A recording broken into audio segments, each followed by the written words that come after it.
नमस्कार, MV network देख रहे हैं आप। आपके साथ मैं हूं बबीता। तो बिहार में एक बार फिर से राजनीतिक उथल पुथल देखने को मिल रही है। इंडिया गठबंधन के भविष्य की पूरी उम्मीदें अब नीतीश कुमार के अगले कदम पर टिक गई है। कयास ये भी लगाए जा रहे हैं कि नीतीश कुमार की एनडीए में वापसी भी हो सकती है। अगर बिहार में विपक्षी गठबंधन को नीतीश ने ठेंगा दिखा दिया तो क्या 2024 चुनाव से पहले ही एंटी मोदी मोर्चा अपने आप बिखर जाएगा? लेकिन नीतीश कुमार के दिमाग में क्या कुछ चल रहा है, इस पर करेंगे चर्चा। लेकिन देखिए पहले एक खास रिपोर्ट।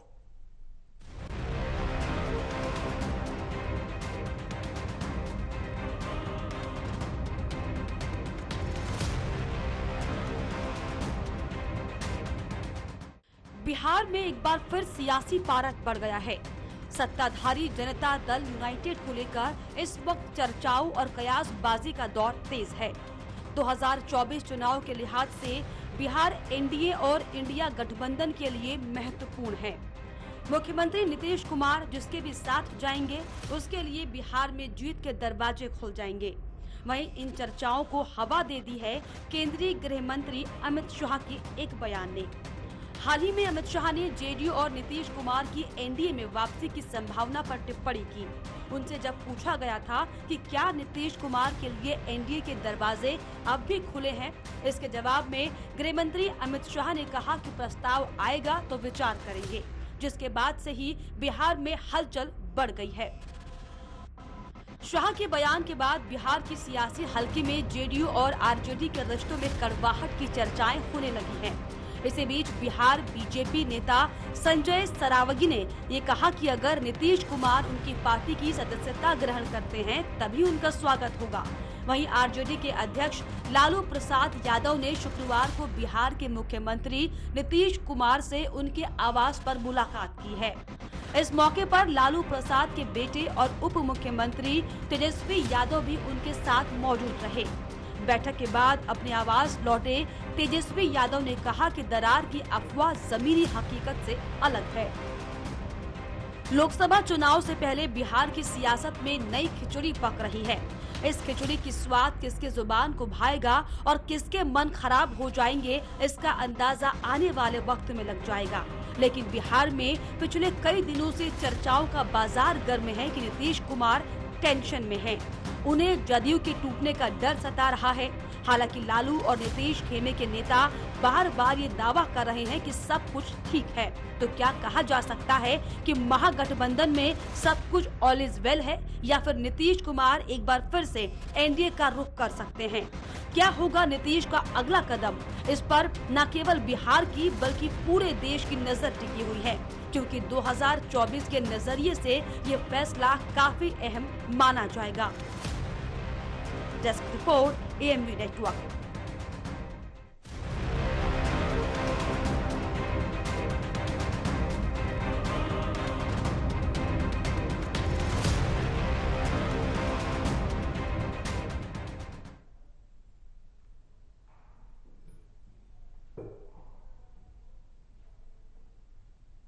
तो बिहार में एक बार फिर राजनीतिक उथल पथल देखने को मिल रही है। इंडिया गठबंधन के भविष्य की पूरी उम्मीदें अब नीतीश कुमार के अगले कदम पर टिक गई है। कयास ये भी लगाए जा रहे हैं कि नीतीश कुमार की एनडीए में वापसी भी हो सकती है।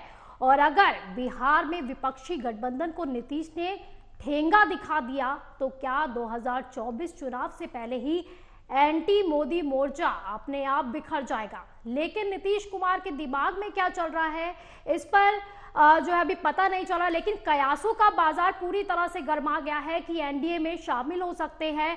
कयासों का बाजार इसलिए भी गर्म है क्योंकि एक तरफ सीटों के बंटवारे को लेकर अभी भी कोई भी सहमति नहीं बन पा रही है। दूसरी तरफ अगर देखा जाए तो संयोजक पद को लेकर जो इंडिया में संयोजक पद उन्हें ऑफर किया गया था, उसके लिए भी उन्होंने सरे से उसे नकार दिया है, उस पर इंकार कर दिया है। तो कहा जा रहा है कि एनडीए में शामिल होने को लेकर ये उससे पहले नीतीश कुमार ये सारे कदम उठा रहे हैं। तो बिहार में एक बार फिर से राजनीतिक उथल पुथल देखने को मिल रही है। तो इंडिया गठबंधन के भविष्य की अब पूरी उम्मीदें नीतीश कुमार के अगले कदम पर टिक गई हैं और लगातार यही कहा जा रहा है कि नीतीश कुमार इससे पहले ही इंडी गठबंधन को झटका दे सकते हैं, आरजेडी को झटका दे सकते हैं। और इसी को लेकर अब आरजेडी में भी लगातार लालू प्रसाद यादव और तेजस्वी यादव नीतीश कुमार से मिलने उनके आवास पर भी पहुंच रहे हैं। और साथ में ये कहा जा रहा है कि सब कुछ ठीक है, लेकिन कहते हैं ना नीतीश कुमार है, कब क्या कर दे कुछ पता नहीं है।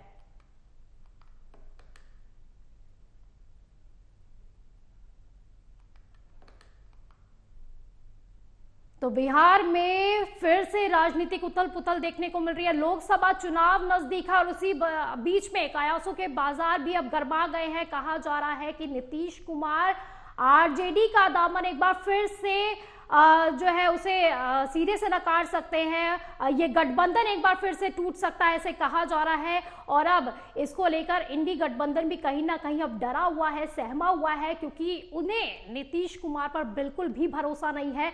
क्योंकि नीतीश कुमार के अगर पिछले चुनावों में भी देखा जाए और गठबंधन की भी बात कर ली जाए तो लगातार उन्होंने एक के बाद एक गठबंधन तोड़े हैं। उनके अगले कदम को लेकर भी कहीं ना कहीं ये शंका टिकी हुई है कि क्या वो आरजेडी के साथ ही रहेंगे, इंडी गठबंधन में ही रहेंगे, या फिर वो सीधे सीधे इस गठबंधन को तोड़ने वाले हैं।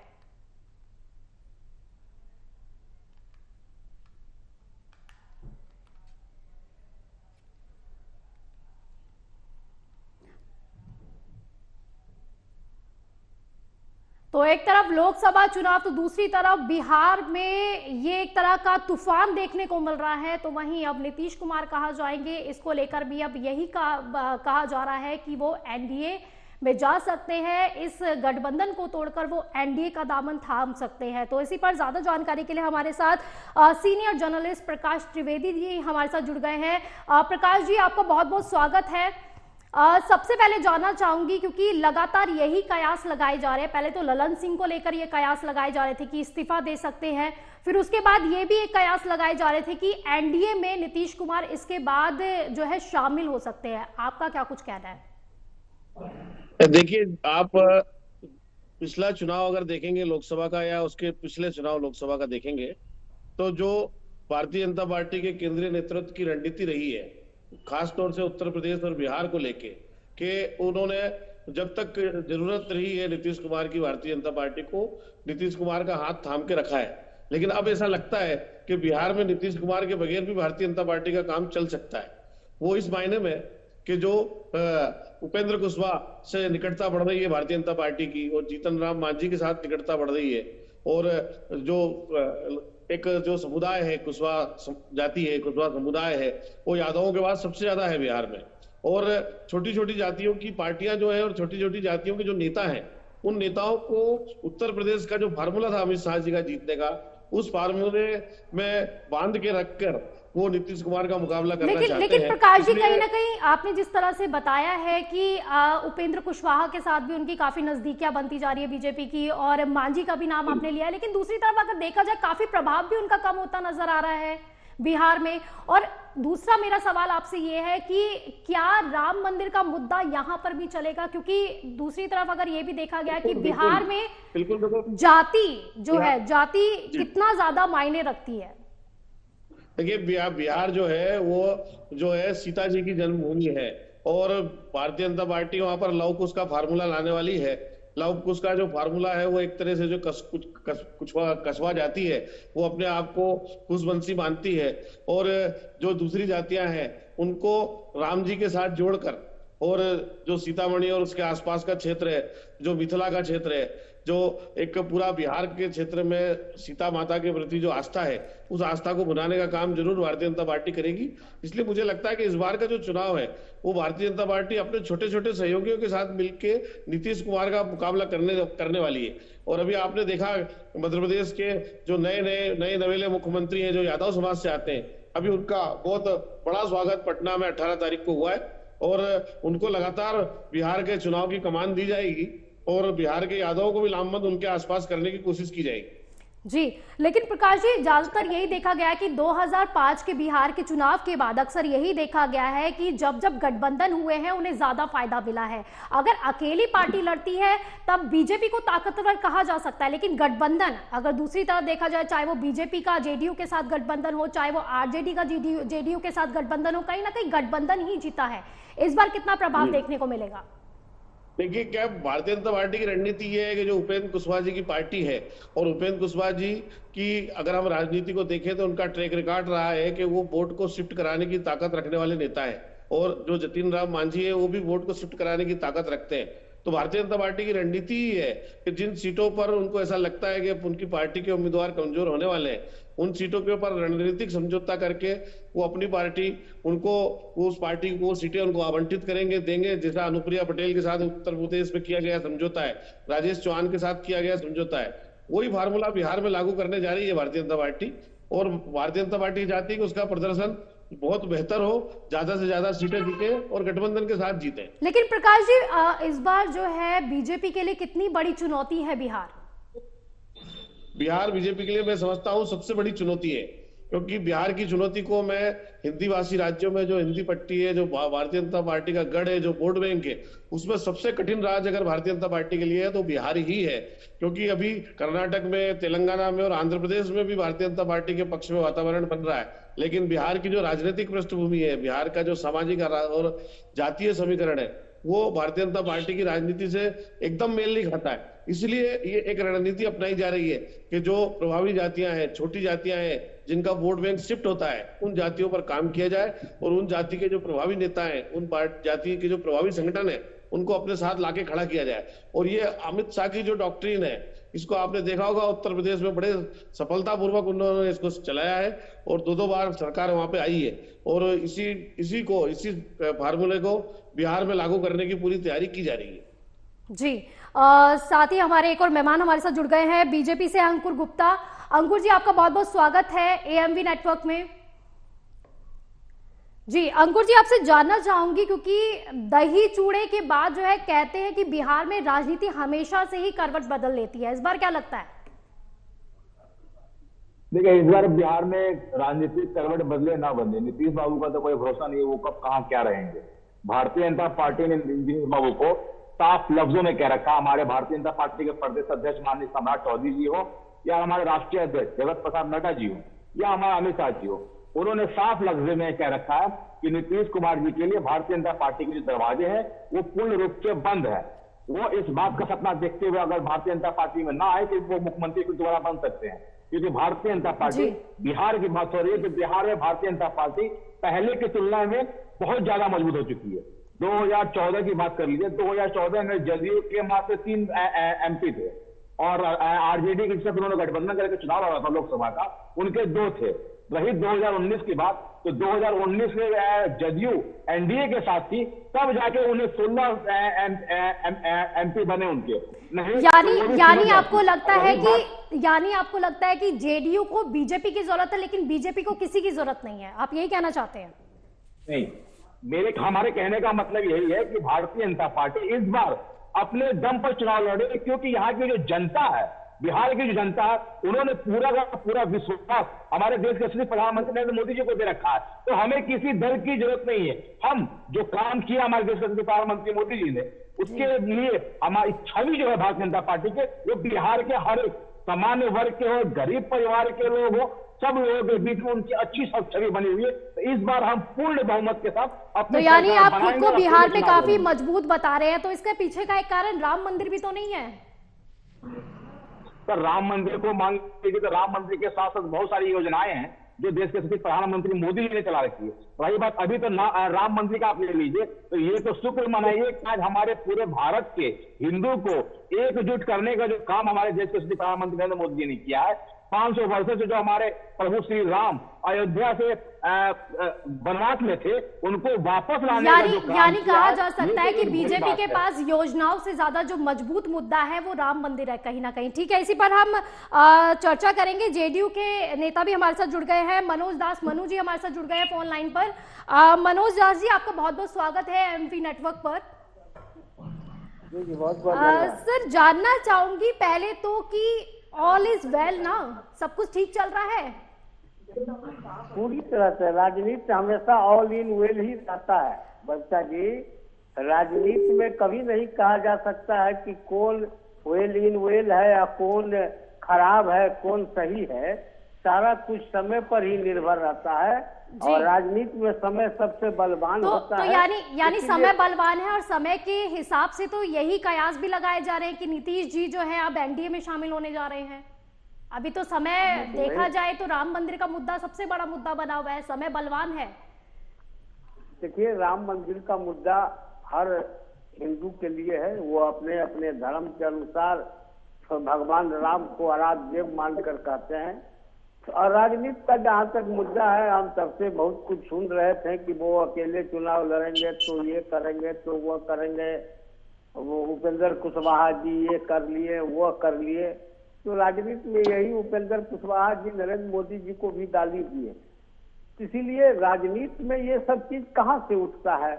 और जहाँ तक तो मैं कह रहा हूँ और हमारे सारे नेता कह रहे हैं कि ऑल इज वेल, तो मैं तो यही समझूंगा ना कि ऑल इज वेल है। कहीं से कहीं कोई बातचीत नहीं है, कहीं कुछ ऐसा है नहीं है। अब मीडिया में आ रहा है कि अमित शाह जी प्रस्ताव को मान रहे हैं, तो यहाँ से प्रस्ताव मिल गया तो यहाँ ये हो गया। हम लोगों को तो हम लोग 24 तारीख को कर्पूरी ठाकुर जी की स्वामी जयंती जो समारोह है उसके तैयारी में लगे हुए हैं। तब कहाँ से प्रस्ताव आया, किसने मांगा, किसने कहा शामिल होने के लिए, ये सब की जानकारी जदयू के किसी भी पार्टी के नेता को प्राप्त नहीं है। बाकी अब बीजेपी में जाने तक का बीजेपी वालों ने तो खिड़की के बारी दरवाजा जितना है सबको बंद कर दिया है जी। तो फिर अब अभी बच्चा जी बताइए कि कैसे लोग बीजेपी में जाएंगे। तो कर्पूरी ठाकुर जी की जयंती की आप भी बात कर रहे हैं, जैसे कर्पूरी ठाकुर जी की जयंती है, आपने कहा कि हम बड़े उल्लास से मनाने वाले हैं, बड़ा कार्यक्रम भी रखने वाले हैं, लेकिन इससे पहले तो आप कह रहे थे कि कार्यालय में ही ये कार्यक्रम मनाएंगे। जैसे आपने सुना आरजेडी की तरफ से कहा जा रहा है कि हम 24 जनवरी को ये मनाने वाले, तुरंत ही आप लोगों ने भी कह दिया कि हम भी हर्षोल्लास के साथ मनाएंगे। यानी मतभेद कहीं ना कहीं दिखते हुए नजर आ रहे हैं। नहीं, पहले ही से हमारा कर्पूरी ठाकुर जी का जयंती, स्वामी जयंती का कार्यक्रम जो था वह पहले ही से तय था हमारा वेटनरी कॉलेज के ग्राउंड। लेकिन पहले से तय था, लेकिन उस समय तो कहा जा रहा था ना कि ठंड के रहते से रद्द भी तो कर दिया गया था। फिर कहा कि कार्यालय में मनाएंगे, लेकिन जैसे ही आरजेडी के नेताओं ने कहा कि हम इसे पूरे हर्षोल्लास के साथ मनाएंगे, आपने भी कह दिया कि कॉलेज में मनाएंगे हम भी। मैंने आरजेडी के कहने पर कि बीजेपी के कहने पर हम कोई कार्यक्रम में हेर फेर नहीं करते हैं। हमारा कार्यक्रम वहाँ से तय था। जब कार्यालय की बात हुआ तो सारे जिला से लोगों ने अपना अपना प्रस्ताव भेजा और क्योंकि इसके अनुसार भी लग रहा था कि 20 तारीख के बाद से स्थिति में थोड़ी सी सुधार आएगी मौसम में, तो हमने उसको वहाँ एक्सटेंड रखा। हमने बुक कराया था पहले ही, हमारा बुक है, 21 दिसंबर को हमने बुक करवा लिया था। अच्छा, तो ये तो बता दीजिए 22 तारीख को अयोध्या जा रहे हैं सभी लोग, नीतीश जी क्या कह रहे हैं? अभी तक तो कोई आमंत्रण पत्र मिला ही नहीं है कि जिससे कह दिया जाए कि हम जा रहे हैं। उस समय भी हमारे पार्टी के नेता ने स्पष्ट रूप से कहा कि यानी अगर आमंत्रण मिलेगा तो जाएंगे जरूर, आपका कहना ये है? अब आमंत्रण मिलेगा तो जरूर जाएंगे। लेकिन तो यानी कि नीतीश जी एनडीए कहते हैं कि अगर 22 तारीख को अगर अयोध्या पहुंचे तो कहीं ना कहीं रुख भी साफ हो जाएगा एनडीए को लेकर। नहीं, ऐसा कुछ नहीं है। एनडीए इंडिया ये अलग है, लेकिन धर्म अपना अलग है और हमारे मुख्यमंत्री जी सभी धर्मों को समान रूप से मानते हैं, सभी का समान रूप से देते हैं। इसलिए हमें नहीं लगता है कि इस तरह की कोई बातचीत भी होगी। लेकिन आरजेडी ने, कांग्रेस ने, सबने मना कर दिया। इंडी गठबंधन के बहुत सारे ऐसे सदस्य जिन्होंने मना कर दिया है, लेकिन आप कह रहे हैं कि जाएंगे। बबीता जी, जब हम एनडीए के साथ थे तो बहुत मुद्दों पर भी हम उनसे अलग थे। ऐसा थोड़ा था कि सभी के सब मुद्दा हो। हमारा गठबंधन राजनीतिक रूप से है जी, तो किसी भी चीज पर कोई राजनीतिक हम नहीं कर सकते। हम धर्म पर कोई राजनीति न करते। ठीक है, यानी धर्म पे कोई राजनीति नहीं है। और 22 तारीख को अगर निमंत्रण मिलता है तो पक्का जाएंगे? उम्मीद है जम ठीक। जाएंगे नीतीश ठीक कुमार है। जी, सब चीज को मानते भी हैं। जी अंकुर जी, आपके पास आना चाहूंगी क्योंकि 22 तारीख को अयोध्या आने की बात कर रहे हैं, कह रहे निमंत्रण नहीं भेजा आपने, लेकिन अगर निमंत्रण आएगा तो जरूर आएंगे। तो क्या कहा जाए, बाहें फैला के स्वागत किया जाएगा जेडीयू का? मैडम, इनको शायद संज्ञान में नहीं होगा, निमंत्रण भेजा जा चुका है सभी जगह, सभी लोगों को निमंत्रण भेजा जा चुका है। अब ये तो हमारे बिहार के मुख्यमंत्री जी के ऊपर में ये निर्भर करता है कि वो आएंगे या जिससे वो आरजेडी की कठपुतली बनकर बैठे हैं तो उनके कहने पे वो न जाएंगे। मनोज जी उन्हें बोलने दीजिए, मैं आपके पास भी आऊंगी, आपसे भी इस बात को लेकर रिएक्शन लूंगी, लेकिन पहले उनकी बात पूरी होने दीजिए।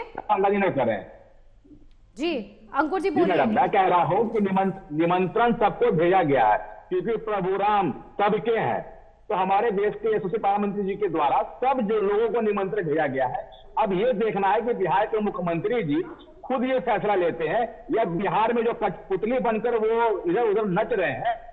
तो अगर मान लीजिए कि आरजेडी के द्वारा कहा जाए और ये न जाए तो दूसरी बात है। अगर ये प्रभु श्री राम के भक्त है तो यानी ये कहा जा सकता है कि अयोध्या आने के बाद सारे मनमुटाव खत्म हो जाएंगे और एक नया गठबंधन देखने को मिल सकता है बिहार में। गठबंधन देखने को मिल सकता है, लेकिन मुख्यमंत्री का चेहरा बदल सकता है। मुख्यमंत्री का चेहरा भारतीय जनता पार्टी का ही होगा। जी तो क्या कहा जाए, अगर वैसे तो आपके नेता खुद ही बोल रहे थे कि हम तो दरवाजा क्या खिड़की भी नहीं खोलेंगे, और आप कह रहे हैं अब कि अगर गठबंधन भी देखने को मिल सकता है। हम क्या बोले कि नहीं खोलेंगे हम दरवाजा, लेकिन जब अच्छा, लेकिन बस खिड़की बस थोड़ी सी बड़ी कर देंगे कि नीतीश कुमार उसमें आ पाए। मैडम, अगर कोई किसी के घर पर आता है तो कोई उसे भगाता नहीं है। और भारतीय जनता पार्टी जो है वो संविधान की पार्टी है, वो अपने दुश्मनों का भी आदर सम्मान स्वागत करना जानती है। तो ये आएंगे तो स्वागत है, लेकिन भारतीय जनता पार्टी का ही कोई कार्यकर्ता मुख्यमंत्री रहेगा, ये बात भी तय है। लेकिन कहीं ना कहीं देखा जा सकता है कि बिहार में नीतीश जी का प्रभाव काफी है, इसलिए बीजेपी ने भी हार मान ली और कहा कि चलिए आप आ जाइए, सारे मनमुटाव दूर कर लिए जाए, आप आ जाइए, हम स्वागत करते हैं। मैडम, आप कैसे कहती है कि बिहार में नीतीश कुमार जी का प्रभाव है? नीतीश कुमार जी की दारूबंदी जो सबसे बड़ी इनकी योजना थी, सबसे बड़ा विफल अगर कोई योजना है तो उनका वही है। उसमें जेल कौन काटे? सब सिर्फ और सिर्फ गरीब लोग ही जेल गए हैं। तो बिहार की जनता उनको एक्सेप्ट करेगी? शिक्षा की व्यवस्था को लेकर इन्होंने जो शिक्षार्थियों के ऊपर में, महिलाओं के ऊपर में लाठीचार्ज करवाया। मैडम, ऐसी बहुत सारी योजनाएं जिनका नीतीश कुमार जी ने जो रूपरेखा तैयार की है, उससे बिहार की हर एक जनता उनसे प्रताड़ित है। आप कैसे कहती हैं कि वो बिहार में प्रभावी नेता है? बिहार ने इस बार उनको दरकिनार कर दिया है। जिस तरह पहली बार उन्होंने आरजेडी को दरकिनार किया था, इस बार नीतीश कुमार जी को भी दरकिनार कर दिया गया।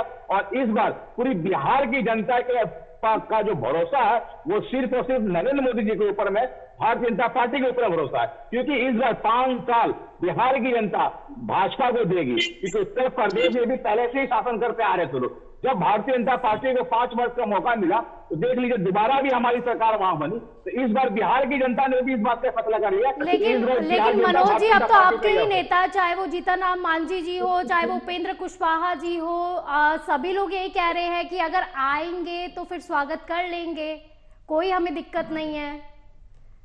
तो अगर आपको लगता है कि अगर बीजेपी ने काम किया है तो बीजेपी फिर उस मतलब कहते हैं उस इंसान को क्यों लेना चाहेगी जो बार बार गठबंधन तोड़ के गए हैं? यानी बीजेपी कहीं ना कहीं कमजोर है, तभी तो उन्हें बुला रही है। मैडम, बीजेपी कहाँ उन्हें बुला रही है? अभी तो आपको कहा गया ना कि भारतीय जनता पार्टी ने हर दरवाजे बंद कर रखे हैं नीतीश बाबू के लिए, तो बुलाने का कोई सवाल ही नहीं है। हम कहाँ बुला रहे हैं? वो आना चाहे तो आए, लेकिन हमारा जो प्रस्ताव है कि बिहार में अगर वो आएंगे तो मुख्यमंत्री हमारे पार्टी का होगा, ना कि वो बनेंगे। तो हमने तो उनकी सारी योजनाओं को जो हमने उनको अस्वीकार किया है। हमारे जो प्रस्ताव उनको अगर स्वीकार है तो वो आए, नहीं स्वीकार है। ठीक, प्रकाश द्विवेदी जी आपसे पूछना चाहूंगी, क्योंकि बीजेपी जो है लगातार यही कह रही है कि हम तो मजबूत हैं, हमें किसी की जरूरत नहीं है। लेकिन अगर आपकी नजर से देखा जाए तो आपको क्या लगता है, बिहार में जो है एनडीए को जेडीयू की जरूरत है? बिहार में एनडीए को जेडीयू की जरूरत नहीं है, क्योंकि बिहार में मनोज जी, एनडीए प्रकाश द्विवेदी जी, जी, मैंने आपसे पूछा सवाल कि बीजेपी खुद को तो मजबूत दिखाने की कोशिश कर रही है कि हमें किसी की जरूरत नहीं है, लेकिन अगर आपकी नजर से देखा जाए तो क्या कहा जाए कि एनडीए को कहीं ना कहीं जेडीयू की जरूरत है? नहीं, मैंने आपको बताया ना कि इस बार जो है केंद्रीय नेतृत्व जो भारतीय जनता पार्टी का है, उसने जो अमित शाह फार्मूला उत्तर प्रदेश में रहा है, उस फार्मूलों के लोग की बिहार में आने वाली ऐसी सूचनाएं हैं। और अब जिन लोगों के साथ चुनाव लड़ना है या जिन लोगों को चुनाव में छोड़ना है, जोड़ना है, घटाना है, ये सारी स्थितियां अब केंद्रीय नेतृत्व के लेवल पर तय हो चुकी है। इसलिए मेरा ऐसा मानना है कि जेडीयू जनता दल यूनाइटेड के साथ कोई गठबंधन होगा, इसकी संभावना मुझे तो नहीं लगती है। जी, मनोज जी, आपसे पूछना चाहूंगी, दही चूड़े का क्या कुछ है कि जैसे ही स्वाद लगता है गठबंधन टूट जाता है? देखिए, ऐसा कोई बात नहीं है, कहीं से कोई टूट नहीं सर, है। 2017 में देख लिया जाए तो जैसे ही लालू प्रसाद यादव के घर पे जैसे ही पहुंचे थे, दही चूड़ा खाया, गठबंधन टूट गया। फिर उसके बाद 2022 में बीजेपी के साथ दही चूड़ा खाया, गठबंधन टूट गया। अब दोबारा से दही चूड़ा खाया और इस बार तो लालू जी ने दही का टीका भी नहीं लगाया। कहीं ना कहीं डर है शायद। अब ये सब बातों पर हम लोग कोई ध्यान नहीं देते हैं, ना कोई बहुत ज्यादा हवा मारते हैं। यानी ध्यान इसलिए नहीं दिया जा रहा है कि नाराजगी कहीं ना कहीं है, चाहे वो सीटों के शेयरिंग को लेकर नाराजगी हो, चाहे वो संयोजक पद को लेकर नाराजगी हो, यानी मनमुटाव चल रहा है। देखिए, सीट को लेके तो सभी दल के बीच में है और सभी का रहेगा, इसमें कोई अछूता नहीं है कि हम रहेंगे या वो रहेंगे। हम लोगों ने कभी नहीं बोला है कि हमारे नेता अगर बीजेपी में जाते हैं तो हम उनका स्वागत करते हैं, लेकिन भाजपा के कई नेताओं ने बोला, उनके प्रेम कुमार जी ने बोला, उनके अमित शाह जी ने भी बोला, सारे अखबारों में है, मीडिया में है। कल उनके प्रदेश अध्यक्ष ने भी बोला कि आते हैं तो स्वागत है, लेकिन हम लोगों ने कहीं नहीं बोला है। अब देखिए, ऊपर की राजनीति है, कोई कुछ आदमी बोल दे, मैं यहाँ कुछ बोल दूं, अगर ऊपर से कोई फैसला होगा तो किसी को रोकने की भी जरूरत नहीं पड़ेगी। और ये हम लोगों के समझ, मैंने बताया कि अभी तक हम लोग 24 तारीख के कार्यक्रम में लगे हुए हैं, उसके बाद होगा पार्टी के आज नेताओं की भी, उसके बाद हो सकता है कि जल्द ही एनडीए में गठबंधन भी देखने को मिल जाए, है ना। चलिए, बहुत बहुत शुक्रिया आप सभी का इन तमाम जानकारी के लिए और साथ में हमारे साथ जुड़ने के लिए भी। तो बिहार की राजनीति में लगातार ये कयासों का बाजार गर्म हो गया है कि नीतीश कुमार एनडीए में शामिल हो सकते हैं।